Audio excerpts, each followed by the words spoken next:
오늘 본문은 나다네엘이 예수님을 만나는 장면입니다. 43절을 보면 예수님께서 갈릴리로 가시려다가 이제 빌립을 만나 나를 쫓으라 하시는 장면이 나오지요. 예수님께서 빌립에게 나를 쫓으라 말씀하실 때에 이제 빌립은 예수님을 쫓기 시작했고요. 예수님을 쫓게 되면서부터 그는 자기가 알고 있는 이 나다나엘에게 예수님을 전하였습니다. 빌립은 나다나엘을 찾아가서 예수님을 이렇게 전합니다. 43절입니다. 모세가 율법에 기록하였고 여러 선지자가 기록한 그 일을 우리가 만났으니 요셉의 아들 나사렛 예수니라. 빌립은 나다나엘에게 요셉의 아들 이 나사렛에서 온 예수가 있는데 그 예수가 구약 성경에 기록된 모세와 여러 선지자가 기록한 그이다, 곧 그가 메시아다라고 나다나엘에게 전합니다. 그리고 그 메시아를 자기가 만났다라고 얘기하죠. 그런데 이 빌립의 이 말을 전해들은 이 나다나엘의 이 반응이 어땠습니까? 이렇게 반응하지요. 나사렛에서 무슨 선한 것이 날 수 있느냐? 나사렛에서 무슨 선한 것이 날 수 있느냐? 당시 나사렛은 아주 작은 동네였습니다. 뿐만 아니라 그곳은 이 작은 동네일 뿐만 아니라 이 가난한 사람들이 모여 살고 있는 곳이었고요. 또 그들과 함께 이방인들이 모여 살고 있는 그런 아주 작은 시골 마을이었어요. 그래서 유대인들에게는 이 주목받지 못하는 그런 곳이었습니다. 이 당시 유대인들은 메시아는 분명히 하나님의 성전이 있는 예루살렘 성에서나 또는 적어도 이 다윗 왕의 고향인 베들레헴에서 메시아가 나올 것이라고 믿고 있었어요. 그래서 이 나다나엘이 빌립을 통해 이 나사렛에서 온 예수가 메시아다라고 들었을 때에 그런 어이가 없는 일이었습니다. 그 조그만 동네에 가난한 사람들이 모여 살고 이방인들이 모여 살고 정말 그 유대인들이 정말 주목하지 않는 그 비천한 동네에서 메시아가 나왔다고 나다나엘은 믿지 않았어요. 이해가 가지 않았습니다. 그래서 나다나엘이 얘기한 거예요. 나사렛에서 무슨 선한 것이 날 수 있겠느냐?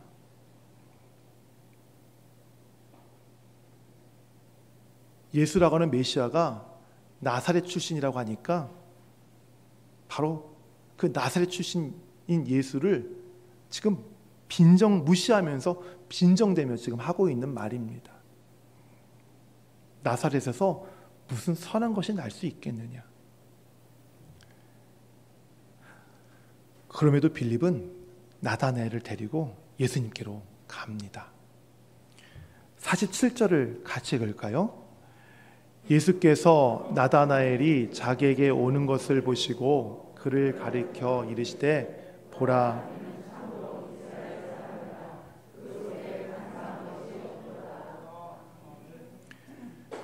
예수님께서 빌립과 함께 오는 나다나엘을 보셨습니다. 여기서 우리가 주목해야 될 부분이 있는데 그것은 나다나엘이 예수님을 본 것이 아니라 예수님이 나다나엘을 보셨다고 하는 사실이에요. 우리는 대부분 우리가 먼저 예수님을 만난 줄 알고 있습니다. 우리가 예수님의 복음을 먼저 듣고 믿고 있는 줄 알고 있습니다. 하지만 그것은 아닙니다. 예수님이 우리를 먼저 만나 주셨기 때문에 우리가 예수님을 믿을 수 있는 거예요. 예수님이 우리를 먼저 찾으셨기 때문에 우리가 그의 복음을 듣고 그분의 복음을 듣고 예수님을 믿게 될 수 있었던 것입니다. 예수님은 우리 삶의 주어예요. 목적어가 아닙니다. 예수님이 나다나엘을 보신 것처럼 우리의 삶의 주어는 예수님이지 우리가 아니에요.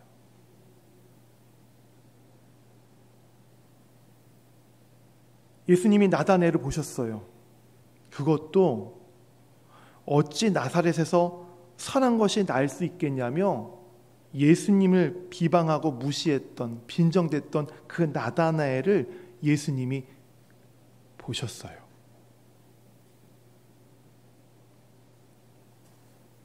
그런데 보세요. 예수님은 나다나엘이 자기를 무시했다고 그를 책망하지 않으셨어요. 오히려 예수님은 그에게 이렇게 말씀하시죠. 이는 참으로 이스라엘 사람이라 그 속에 간사한 것이 없다라고 하셨어요. 이것이 무엇을 뜻할까요? 이것은 예수님께서는 나다나엘이 예수님을 비방하고 예수님을 무시하는 그의 겉모습을 보고 말씀하신 것이 아니라 나다나엘의 마음의 중심, 그 마음을 보시고 이렇게 말씀하셨던 거예요.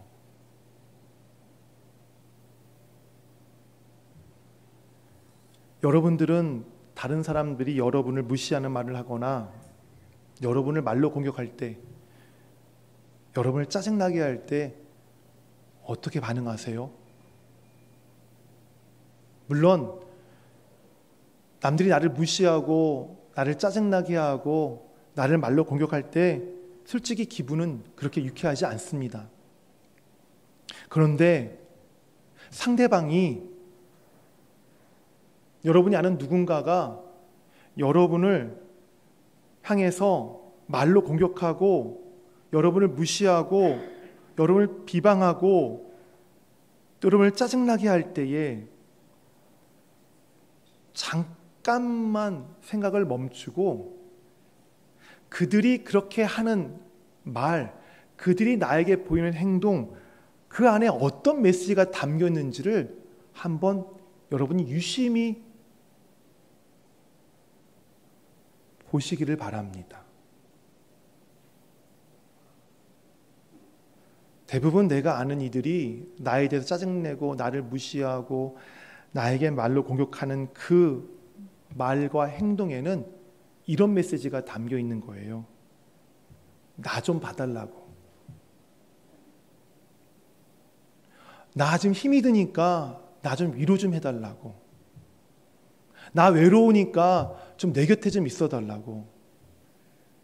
나 사랑이 너무 고프니까 내게 좀 사랑을 좀 달라는 그 메시지가, 그 의미가 여러분에게 와서 여러분을 무시하고 여러분에게 짜증내고 때로는 여러분에게 강한 말로 이렇게 공격하는 그들의 갖고 있는 마음의 중심, 마음, 그 마음을 여러분이 좀 보셨으면 좋겠습니다.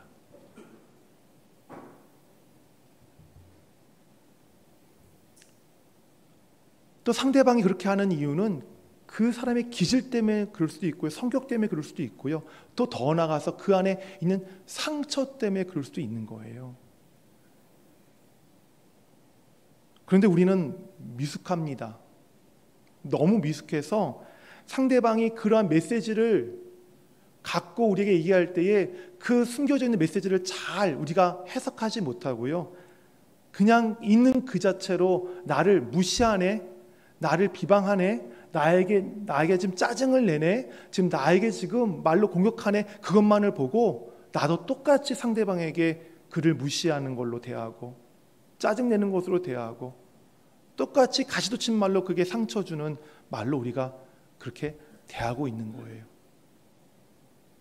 그 안에 상대방의 마음 안에 있는 그 진짜 시그널, 메시지를, 신호를 우리가 너무 미숙해서 알아채지 못하기 때문에 그런 거예요.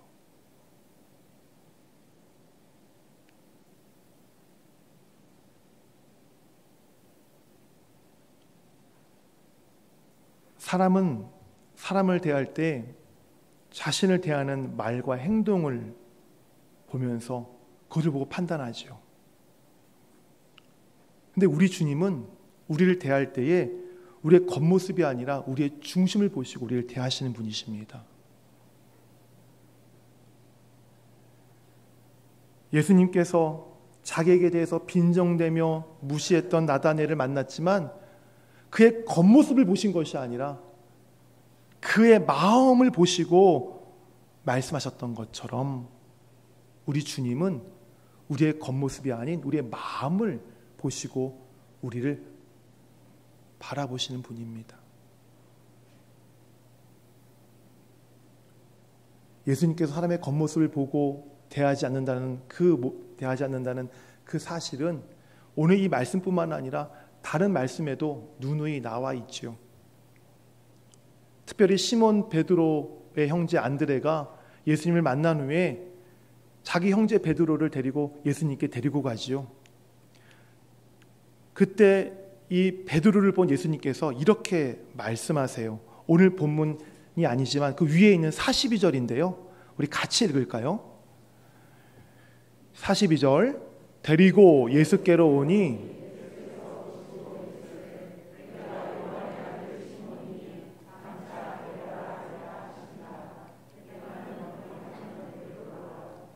아멘.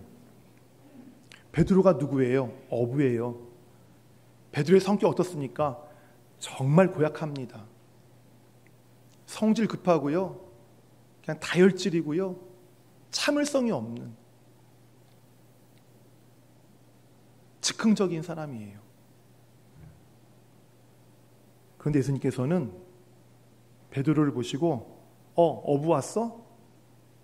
그렇게 그를 부르지 않으셨어요. 성질 급하네. 그렇게 부르지 않으셨어요. 화 잘 내는 애. 그렇게 하나님께서 부르지 않으셨어요. 주님께서는 그를 뭐라고 부르세요?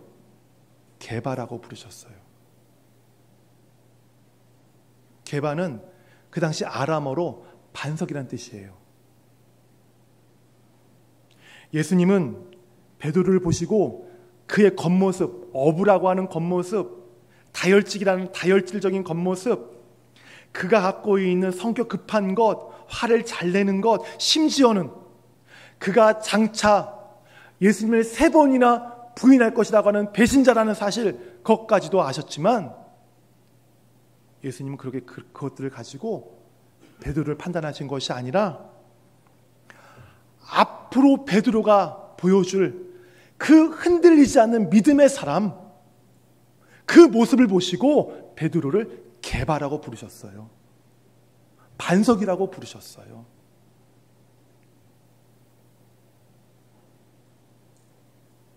이렇게 사람의 겉모습을 보시는 것이 아니라 사람의 마음을 보시고 우리를 보아주시는 분이 누구세요? 우리 주님이세요. 우리의 주님의 영안은 얼마나 깊고 넓은지,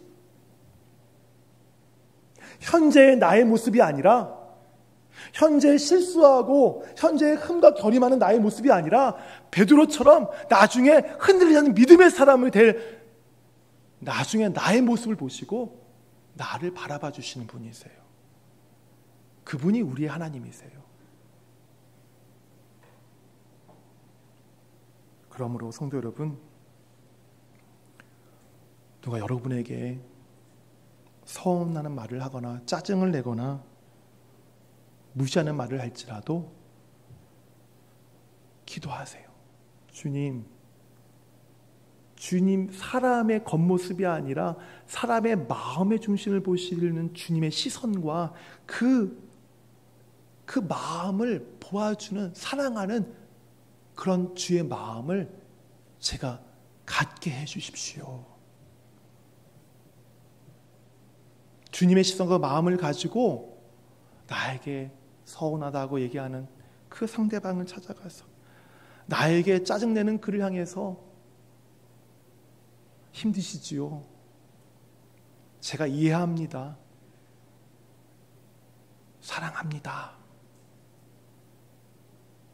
나의 마음의 중심뿐만 아니라 상대방의 마음의 중심을 보아주시는 주님의 사랑으로 그분들을 잘 다독여 주시는 성도 되시기를 바랍니다. 왜 그렇게밖에 표현할 수 없는지 이해하셔야 돼요. 내 마음 같지 않아요. 내가 표현하면 그렇게 말하지 않을 텐데 그게 내 마음 같지가 않아요. 그 상대방에게는 그것이 최선의 표현 방법이기 때문에 그런 거예요.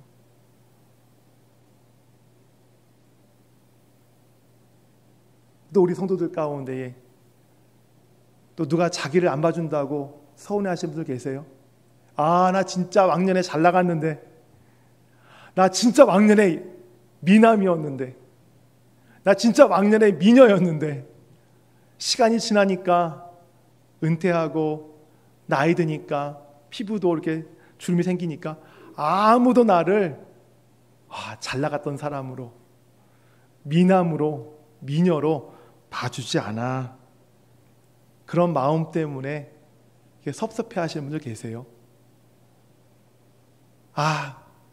그런 마음 때문에 나는 소외당하고 있어. 그런 마음 갖고 계신 분들 계세요.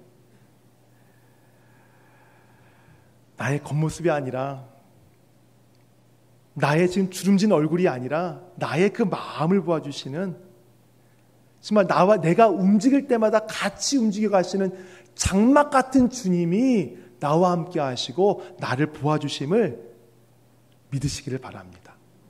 그거를 바라보시기를 바라요. 혹여 불평과 불만이 있다 할지라도 주님은, 야, 내가 너에게 준 은혜가 몇 개인데 아직까지 불평하냐? 야, 내가 너에게 긍휼 것이 얼마나 큰 건데 아직까지 불만에 차 있냐? 라고 말씀하지 않으세요. 하나님의 은혜를 그렇게 받고도, 긍휼을 받고도 왜 불평과 불만하는지 하나님은 우리의 마음을 먼저 보시고요. 그래, 네가 좀 은혜가 더 필요하구나. 내게 좀 사랑이 더 필요하구나. 네가 좀 많이 외롭구나. 그래도 너는 내 자녀야, 내 딸이야, 아들이야 라고 말씀하시는 주님이 여러분 곁에서 여러분을 도와주고 계십니다. 이렇게 겉모습이 아니라 우리의 중심을 도와주시는 주님께서 이 나의 인생과 함께 하신다는 것을 여러분 아시고, 설사 남들이 나를 몰라준다 할지라도 너무 절망하지 마시고 마음 상하지 마세요. 설령 남들이 나의 마음을 몰라주고 나에게 그렇게 싫은 소리를 하고 서운한 말을 한다 할지라도 여러분 그 마음과 그 생각을, 그렇게 할 수밖에 없는 그들을 이해해 주시기를 바랍니다. 사람의 겉모습이 아닌 중심을 보시는 예수님께서 나다나엘에게 이는 참으로 이스라엘 사람이라 그 속에 간사한 것이 없다라고 말씀하셨죠. 주님이 나다나엘에게 이렇게 하신 말씀의 이유는 이 나다나엘이 자기의 유익을 위해서 하나님을 섬기는 사람이 아니었기 때문에 그런 거예요. 나다나엘이 하나님을 섬기는 것은 하나님께 잘 보이려고 하는 위선적인 마음이 아니었어요. 나다나엘은 정말 마음이 진실했고요. 어떻게든지 그 말씀 하나님 앞에서 자신이 정직하게 서기 위해서, 행동이 정직하기 위해서 살았던 사람이었기에 주님께서는 그를 보자마자 이는 참으로 이스라엘 사람이요 그 속에 간사한 것이 없다라고 말씀하셨던 거예요. 그렇다면 참 이스라엘 사람이요 그 속에 간사한 것이 없다고 말씀하신 이 진실한 것, 이 진실함, 이것이 구체적으로 과연 무엇일까요? 그것은 이것입니다. 따라해 보시길 바라요. 하나님의 말씀 앞에 나의 마음과 행동이 정직해지는 것, 이것이 간섭이 없는 진실한 마음이에요. 하나님의 말씀 앞에 나의 마음과 행동이 정직해지는 것.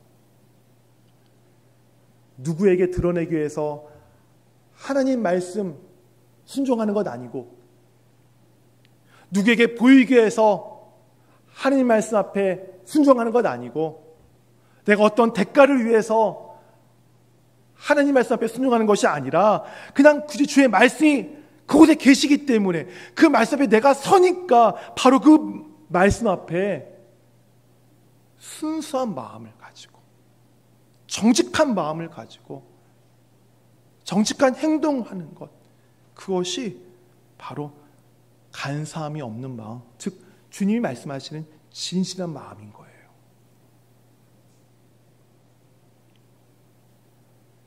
이 당시 유대인들 가운데에는 남들로부터 존경받기 위해서, 남들로부터 높임받기 위해서, 그리고 나의 신앙이 다른 사람의 신앙보다 더 월등하다는 것을 보여주기 위해서 하나님 말씀을 듣고 그 말씀에 따르는 사람들이 있었어요. 이들은 자신들이 하나님 말씀을 따르는 것을 굉장한 자부심으로 여겼고요, 그것을 자기의 의로 여겼습니다. 그래서 자기만큼 하나님 말씀을 따르지 못하는, 살지 못하는 사람들을 죄인 취급했어요. 그런데 이런 사람들 앞에 누가 나타나세요? 예수님께서 나타나시죠. 그리고 뭐라고 선포하세요? 회개하라, 천국이 가까이 왔다라고 선포하세요.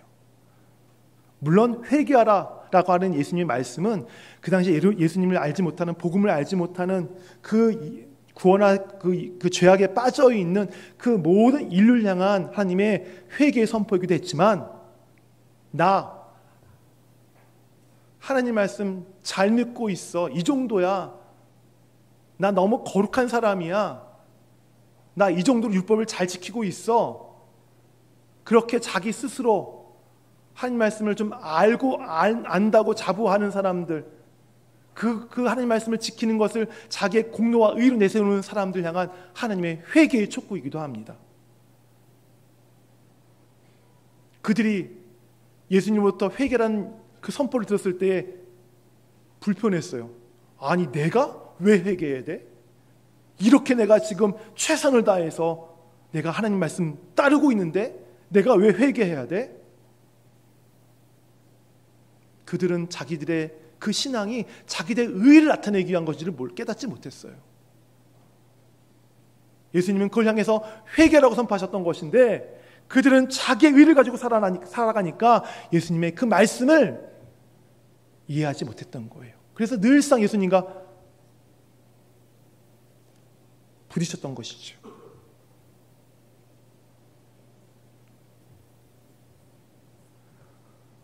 이것은 오늘 우리에게도 해당되는 부분이에요. 그리스도의 말씀은 하나하나가 우리의 속마음을 드러내고 있다는 사실 여러분 알고 계십니까?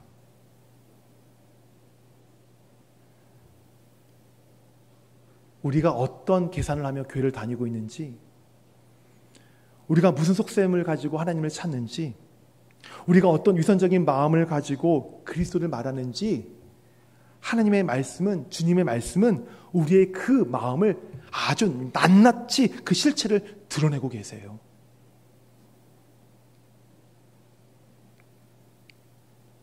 그런데 많은 사람들이 자신의 속마음을 드러내는 주님의 말씀을 외면하면서 자기는 안 그런 척해요.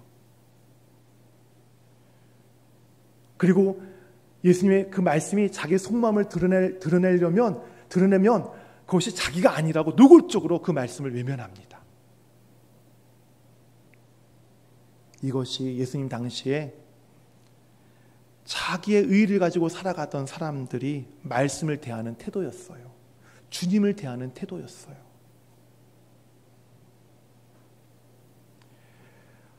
성도 여러분, 예수님은 우리를 알고 계신 분이세요.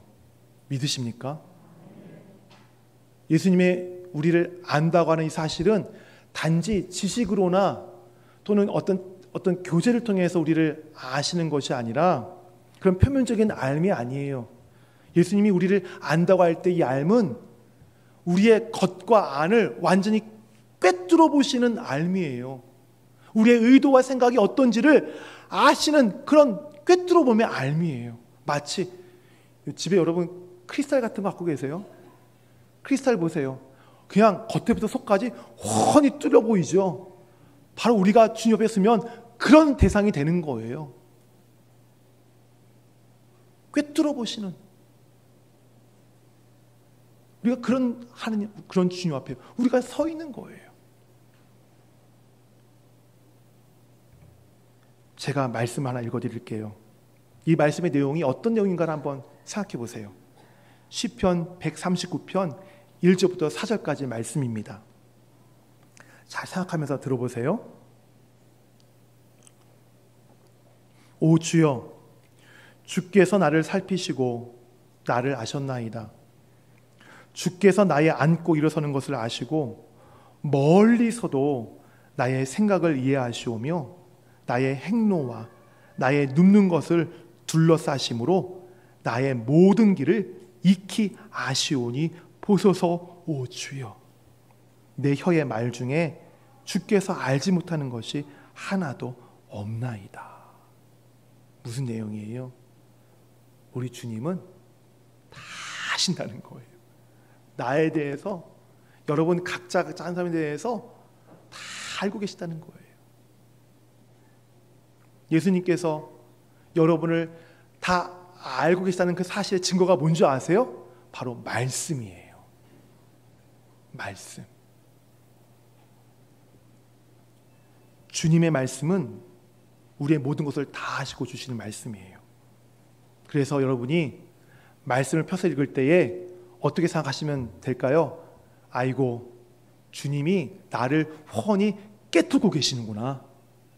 나의 속마음을 주님이 지금 다 알고 계시는구나. 이렇게 생각하시면 틀림없어요. 주님은 말씀을 통해서 우리의 속마음이 어떤지를 낱낱이 드러내세요.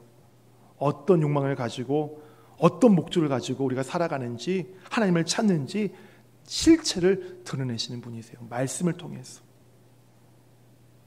그래서 히브리서 기자는 이렇게 기록하고 있죠. 4장 12절에 하나님의 말씀은 살았고 능력이 있어 좌우에 날선 어떤 검보다도 예리하여 혼과 영과 및 관절과 골수를 찔러 쪼개기까지 하며 또 마음의 생각과 뜻을 감찰하나니.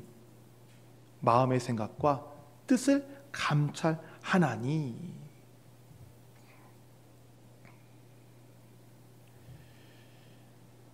그러므로 성도 여러분, 여러분이 그리스도의 말씀 앞에 서 있다는 것은 여러분이 이미 모든 것이 다 숨길 수 없이 그리스도 앞에 서 있다는 상태라는 것을 여러분 잊지 마시기를 바랍니다. 그런데도 많은 사람들이 자신의 마음을 주님께 들키고서도 들키지 않은 것처럼 그렇게 행동을 해요. 눈 가리고 아웅하는 것이죠. 자기 이익과 염두가, 목적이 어디 있는지 뻔히 보이는데 위선적으로 하나님 앞에서 안 그런 척 그렇게 살아갑니다.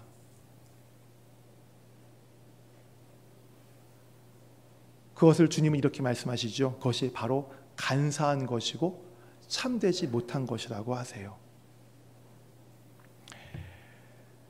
우리는 우리의 모든 것을 아시는 주님 말씀 앞에 설 때마다 우리 자신이 마음과 생각이, 행동이 정직해야 돼요. 우리는 말씀 앞에 설 때마다 우리는 더러운 죄와 허물로 가득 찬 죄인이라는 사실을 고백하지 않을 수 없어요. 물론 우리를 속죄하신 예수님의 은혜가 있지만, 그 보혈로 인해서 우리가 하나님 앞에 의인이지만, 그 보혈 뒤에 그 보혈로 덮고 있는 그 뒤에 있는 우리의 본성, 여전히 죄 가운데 오염되어 있는 본성. 우리는 그 본성을, 그 본질을 주님 앞에 설 때에, 주님의 그 말씀 앞에 설 때에 우리는 정직하게 주님께 고백해야 되고요. 이러한 나를 구원하신 예수님을 나의 구주로 더불어 고백해야 하는 것입니다. 요즘 새벽 예배에서 사사기서를 다루고 있어요. 말씀을 보고 있습니다. 사사기서는 이스라엘이 죄를 범하면 하나님이 징계하시고, 그 징계 가운데 이스라엘이 고통을 호소하면 하나님이 그 고통에서 이스라엘을 구원하시기 위해 사사를 세우시고 그들을 회복시키시는 말씀이 기록되어 있는, 그러니까 이스라엘의 암흑처럼 어두웠던 그 나라의 이야기들을 기록하고 있어요. 사사기서를 보면 굉장히 재미있는 패턴이 나옵니다.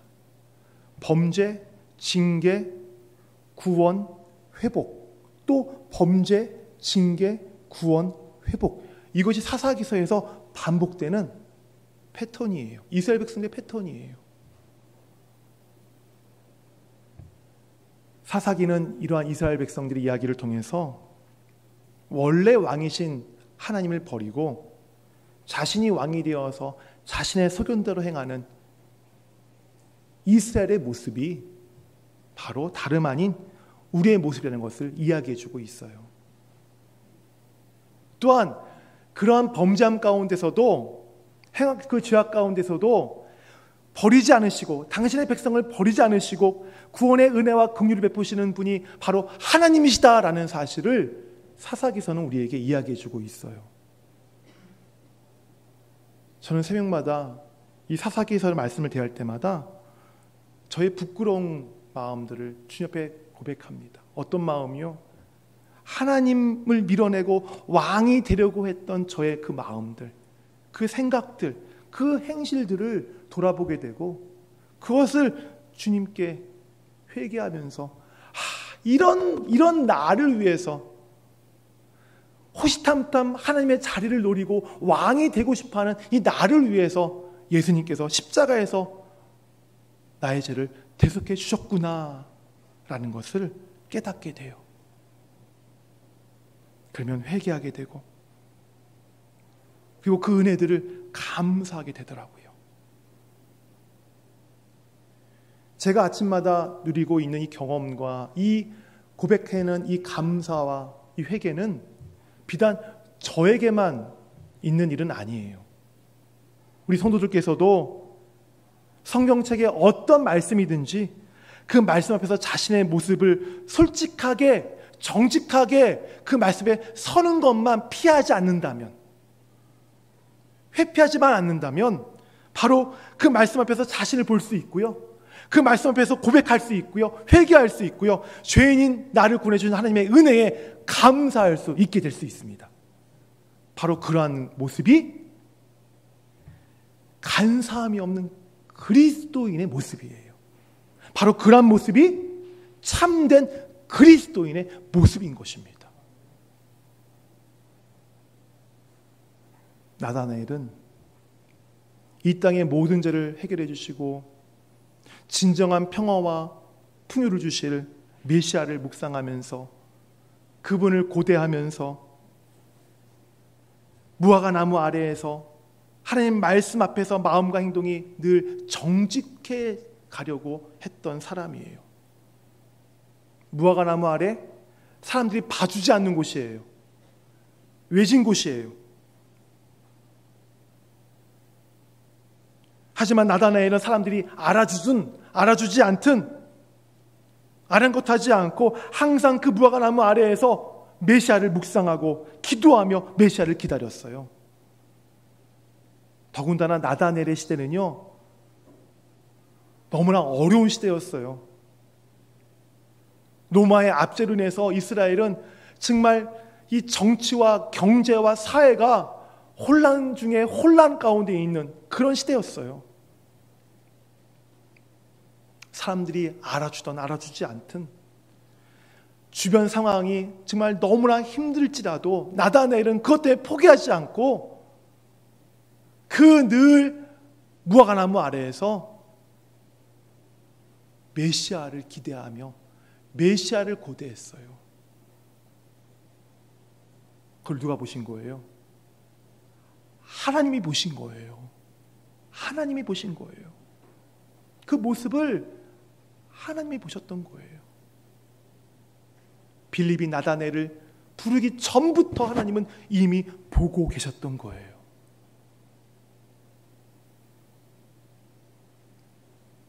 우리도 나다넬의 시대만큼 못지않은 험한 시대를 살고 있습니다.